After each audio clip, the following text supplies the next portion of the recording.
Hola amigos, bien o no, saludos otra vez desde Medellín y hoy quiero mostrarles cómo mejorar su pronunciación con dos sonidos que en inglés son muy similares.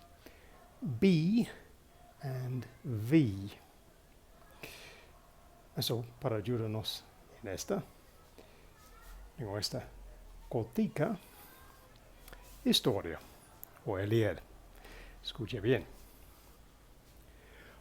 Bob loves Veronica. Veronica is very beautiful. Bob has invited Veronica for dinner on his boat. Bob is going to cook burgers for Veronica. Luckily, Veronica is not a vegetarian. Bob hopes that Veronica will like the burgers. So, there we go. A very short, cheerful story. But it shows us, by combining as often as we can, two very similar sounds, B and V, B and V, which often get confused.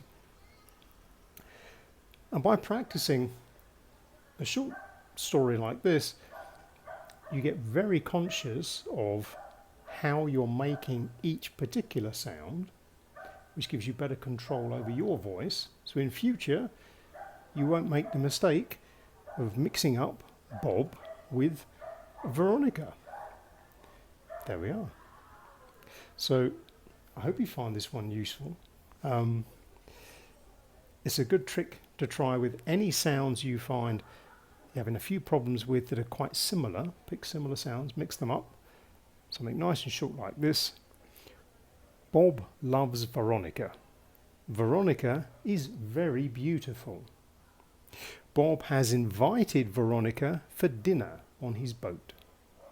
Bob is going to cook burgers for Veronica. Luckily, Veronica is not a vegetarian.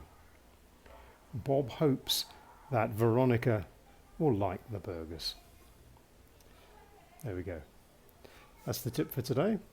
I hope you enjoyed that. Déjame saber en los comentarios. Until next time, cheerio for now.